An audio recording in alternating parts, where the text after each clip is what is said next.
Now available in paperback and Kindle, All About Marilyn. Learn all about the struggles of a faded former teen sitcom star in this absolutely fabulous 5-star screenplay. Get All About Marilyn in paperback and Kindle on Amazon.com today. I was watching a Mr. Superboy video where he was talking about how Hollywood is completely tone deaf.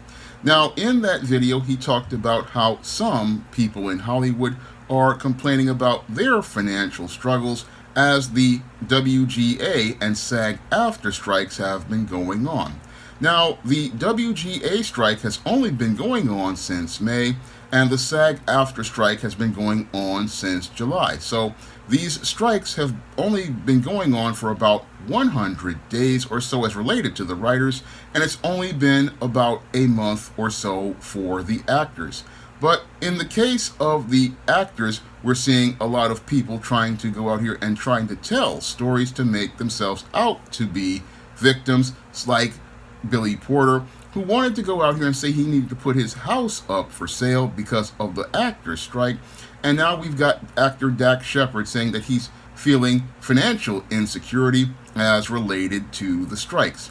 Now, what Billy Porter and Dax Shepard are trying to do is they're trying to garner sympathy from Americans as related to the struggles of writers and actors.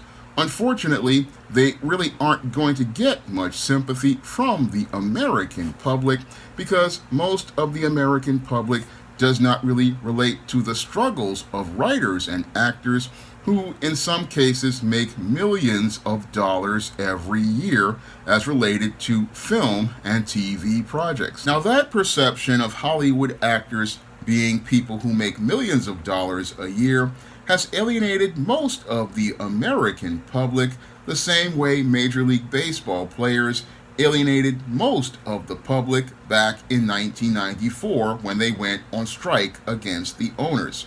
Now, in the Major League Baseball strike of 1994, many of the baseball players thought they would be able to get the sympathy of the baseball-loving public. Unfortunately, what happened was the public became extremely apathetic to millionaire players who were going out here fighting with billionaire owners as America had just come out of one of the worst recessions in U.S. history. And with most average Americans struggling to get back on their feet in 1994, they were not really sympathetic to million-dollar players fighting with billionaire owners, and as a result, many people soured on the game after the World Series of 1994 was canceled. And Major League Baseball is still dealing with the impact of that strike today because viewership of baseball still has not recovered. And what's happening now is that writers and actors and Hollywood are headed down the same road that Major League Baseball was on almost 30 years ago. They really do not understand that they are completely tone deaf to the average everyday American and the average everyday American struggles, because the average everyday American is living paycheck to paycheck, and in many cases they are dealing with the fact that they had to basically start everything over after the pandemic. Now, after the pandemic, many Americans lost their jobs, and some even lost them twice because of blue state policies like jab mandates. So there's not a lot of sympathy for people like Billy Porter or Dax Shepard. And what's really sad is that many in Hollywood really don't see how their messages are being received by the public. Many in Hollywood think that these statements are going to get them sympathy, but they're not getting any sympathy at all. In the case of Billy Porter, many people see right through him. Many people see that he actually possibly had financial issues even before this with his divorce and other issues. Moreover, many people say that he should have had some equity inside of his home to deal with fiscal issues. So his statement really does not ring true as related to the struggles that average everyday Americans deal with. And in the case of Dax Shepard, he's supposed to be married, I think, to Kristen Bell, and he's supposed to possibly have some properties. So he's not struggling like the average everyday American who has had to, again, live paycheck to paycheck. And in the case of some Americans like myself, have been struggling since the Great Recession of 2008. Now, again, I have been out of work since 2008, and I was unemployed before then from 2001 to about 2008, and I was even unemployed before then, again, back from about 98 to 2000. So I understand about going through periods of long-term unemployment, and I understand about having to deal with some struggling because I was living off $60 a month that a family member was giving me. So when I listen to many of these actors, it's hard for me to be sympathetic to them because they're sitting there on millions of dollars a year, and they're sitting there talking about crying poverty. Meanwhile, average everyday Americans like myself, we have a hard time even trying to find a job. In today's job market, we have to deal with resistance from things like the HR brick wall and things like racism. So it's hard for, again, an American like myself to be sympathetic to many of these actors who are out here crying poverty as related to them being millionaires fighting against billionaires. And as I listen to their stories, they don't really help out the case as related to the struggles of the average everyday working actor. Now, in the case of the average everyday working actor, it's a completely different world. And in the case of the average everyday writer, it's a completely different world as well. Because in that world, people are struggling day to day as related to the career that they have chosen. And what most people don't understand is that most actors really and writers don't really make a lot of money when you're just starting out. Because when you're just starting out, you possibly are going to just basically make anywhere from maybe $40,000 to maybe $100,000 a year.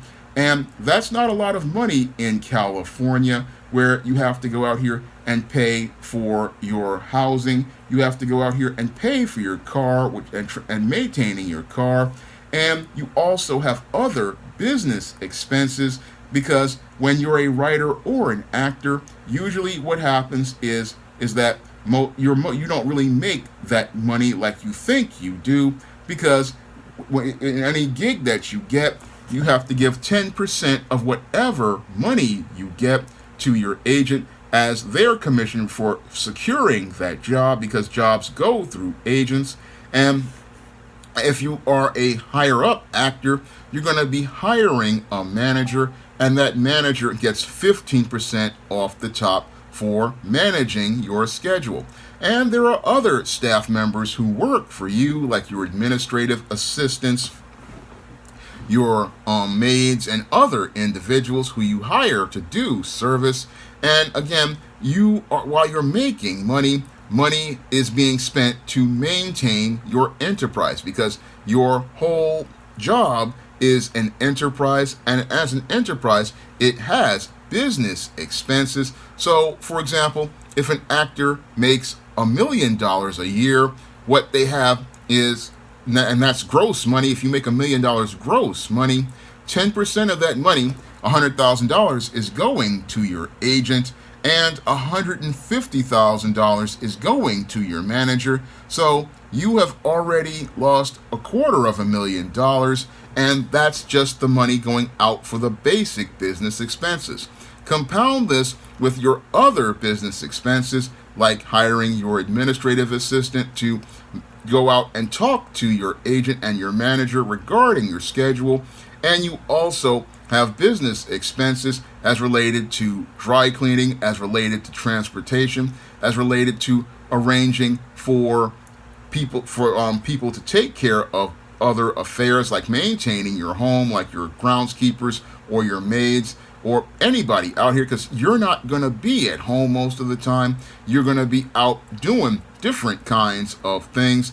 And also you have to factor in money for things like go-sees and auditions. So there's a lot of money that is spent as related to you trying to not only get to work on a job, but also work towards getting your next job. Because with acting, and writing, what happens is that these jobs are temporary, and again, these jobs can range anywhere from a couple of weeks for a film to a couple of months for a TV show. So there's not really, again, you're making a lot of money in the short term, but you're spending a lot as related to maintaining whatever costs that you have. So a lot of people don't know this about the struggles of actors. They don't they just hear $20 million a picture, but they don't really hear about the expenses that are related to it, nor do they hear that most of these actors and writers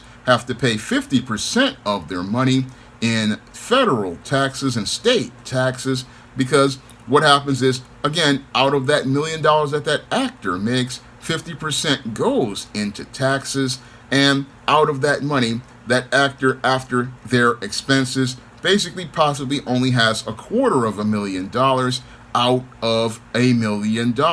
That's still a lot of money overall, but you have to try to keep maintaining your enterprise. And in order to maintain your enterprise, you have to continue to keep working. And that's why many actors are going on strike right now, because they're seeing that their revenue streams are declining. And the same thing with the writers. They're seeing that their revenue streams are declining as well, as we've gone from the business models of television and movies into the revenue model of streaming. And that's the thing that has led to the writers and actors wanting to go on strike, because they see that the revenue streams have been declining, and the revenue streams have been declining because as TV has become obsolete, they're seeing is that they're not able to make the money like they used to. Now, when we had the TV models, what people could do, again, was be able to get royalties from secondary and tertiary and quaternary markets, such as syndication, such as home video, and they could also get money from things like streaming. But what has happened is that those secondary markets like syndication and home video have wound up drying up, because the quaternary market of streaming has basically replaced syndication and home video.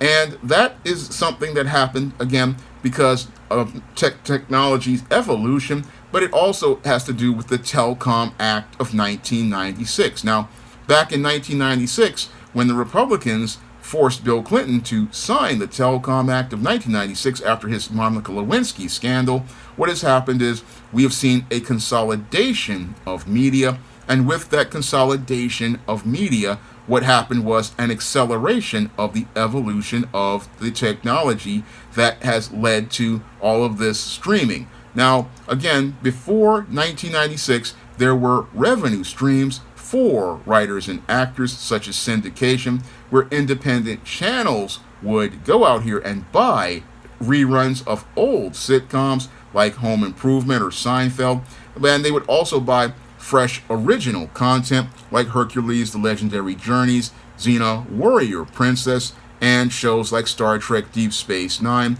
and Star Trek The Next Generation. And those first-run syndicated shows, again, were a revenue stream for aspiring actors, and they were also a revenue stream for older actors who were not able to get movie projects. So these were revenue streams that provided economic security for many actors, not to mention the direct-to-video market, which also provided a nice soft revenue stream for an actor who was in the middle of a period of a slump, or was just looking to try to find a way to just make a paycheck in between projects that were related by the major studios. So what has happened is, as the Telecom Act was passed and corporations started buying up studios, many of the small to mid-sized studios that used to make many of the projects that eventually would become classics or become syndicated projects or become home video projects, a lot of those studios wound up getting bought. And as they wound up getting bought by corporations and they consolidated, what happened was many of the revenue streams for actors wound up drying up. And as those revenue streams wound up drying up, Eventually, what happened is many actors found themselves and writers found themselves without places to get jobs because, with the consolidation of American media due to the Telecom Act, allowing a business owner to go out here and own more than one radio station, more than one TV station, and one movie studio, many of the jobs that actors and writers used to go out here and get started to disappear, and the number of projects that were released in a calendar year started to shrink. And that's why we don't see many movies or TV shows these days, because all the competition has dried up. And with the competition disappearing, that's led to a lack of creativity, and it's also led to a lack of job opportunities. And this is why royalties have just gone down to this extremely small level where writers are barely getting checks for $100 and actors are getting royalties for maybe $400 or $500. This is the reason why money has again disappeared in Hollywood, because of all of this media consolidation as a result of the Telecom Act of 1996. Unfortunately, many in Hollywood are not going out here and talking on these talking points as related to why many writers and actors are on strike, and as a result, they're not really getting that support that they wanted to get from the public. But the reason why they don't want to talk about those points is, one, it was Bill Clinton, a Blue Party president, who signed this bill into law, and two, many of these actors really have not done their research on the Telecom Act of 1996 and its impact on American media.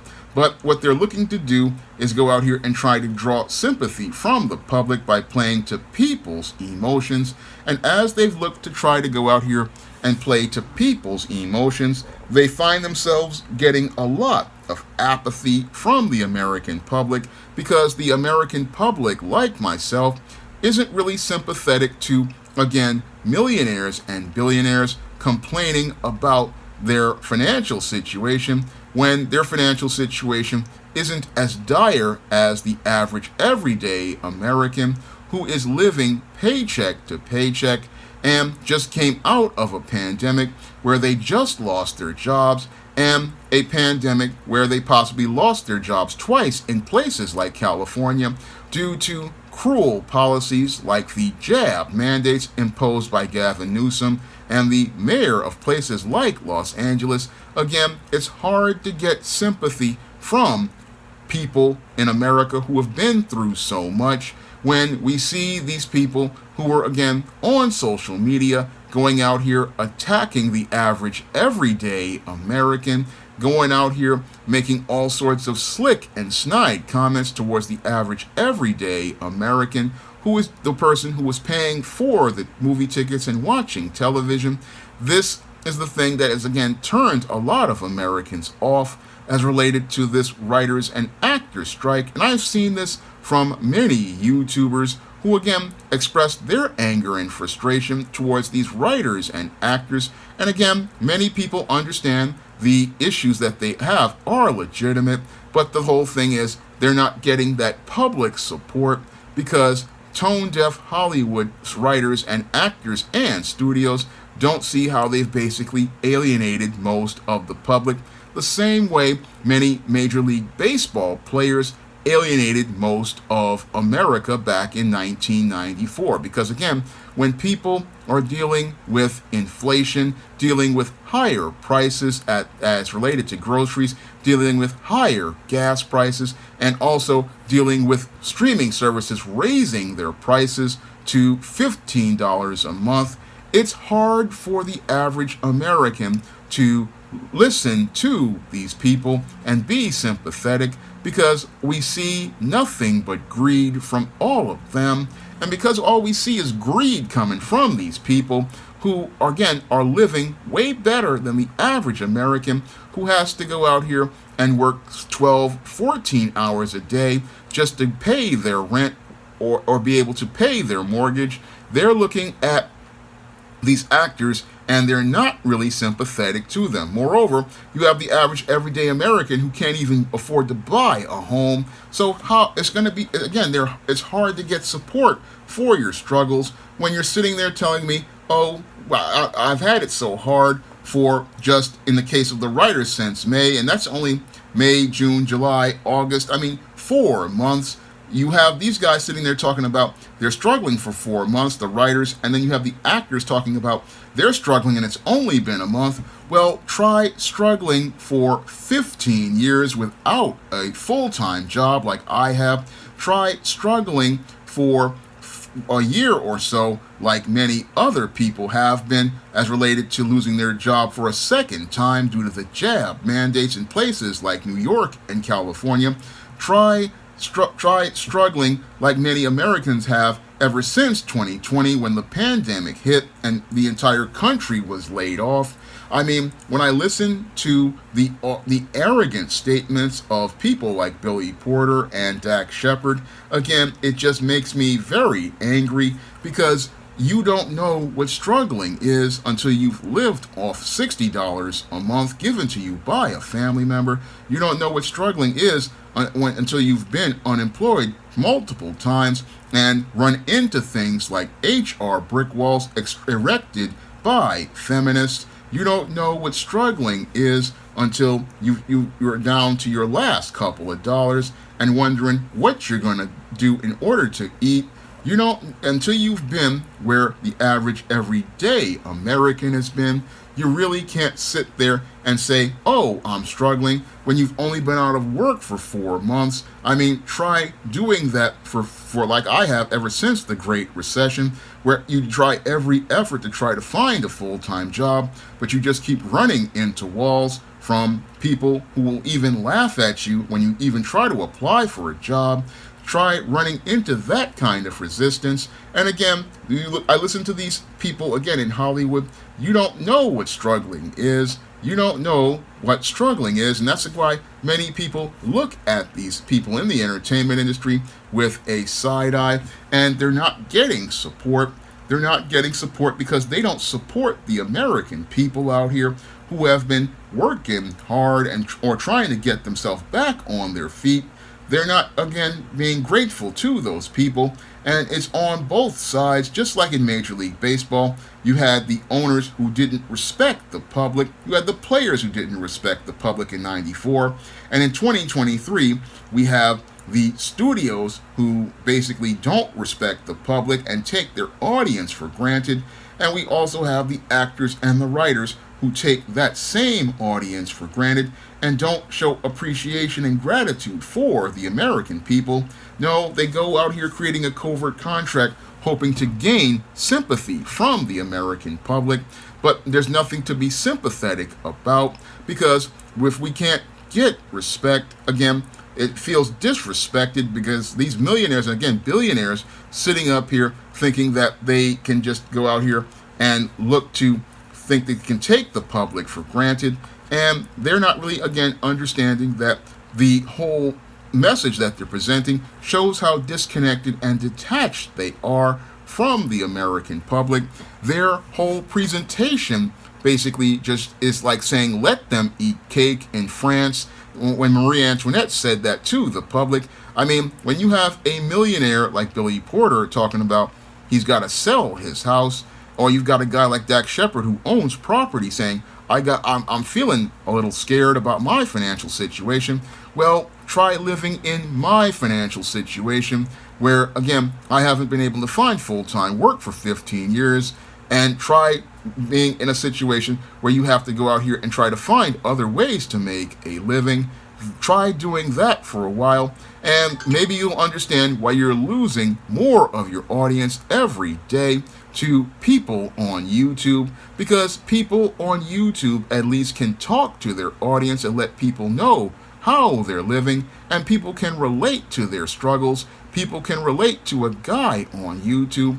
They can relate to that person on YouTube because that's an actual person, and that's not something we're seeing from many of these celebrities who basically, again, have turned off people from their presence since the days of social media, where many have been showing their ass to people and, again, been showing themselves and making it look like they are just in this delusional place, and, again, turning people off as related to the way they've been talking to people. I mean, I listened to some of the tweets from some of these actors and some of these writers before the strike came out, and this is where people were calling them SJWs and calling them woke, and they're not understanding why they had already lost the audience back then, and they have been losing the audience ever since about, I say, 2009, when TV decided to go digital. So Hollywood doesn't know it's in a worse place than Major League Baseball was back in 1994. It doesn't know that it's in a worse place because, again, Major League Baseball, they had turned off the public but were able to get some of them back. But with TV, they have been losing their audience since 2009, when TV decided to go digital and people had to go out here and buy new TVs. But instead of buying new TVs, they bought laptops and they started to use their cell phones to go watch YouTube. And the audience has been moving to YouTube to the point where TV has lost 50% of its audience and YouTube has gained a good chunk of that audience. And every day that this strike goes on, what's happening is Hollywood is losing more and more of its audience to YouTube because tone-deaf Hollywood refuses to go out here and see the situation they have basically put themselves in by being so greedy, because it was their greed for streaming money that basically put TV on accelerated its decline, and it was the greed of Hollywood that has put movies in a state where they cannot even make enough box office because they don't make enough projects, because they don't really understand that streaming is encroaching on the business model of television and movies. Streaming has already eradicated the syndicated market because those shows that used to run in syndication and used to make money now go to streaming, where they make pennies on the dollar, whereas they used to make thousands of dollars in advertising.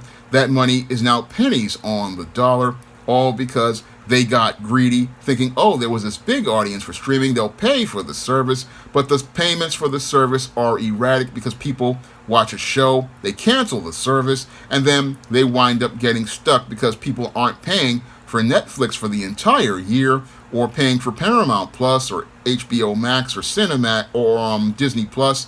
They're not paying for these services full time. No, it's not like basic cable where you have a captive audience because you have the equipment in your house. What people do is, yes, they'll buy the internet for their home, but what they'll do is pay for these services optionally. And with the password sharing blocked, what has happened is people have even less incentive to watch streaming because much of the content on there is crap.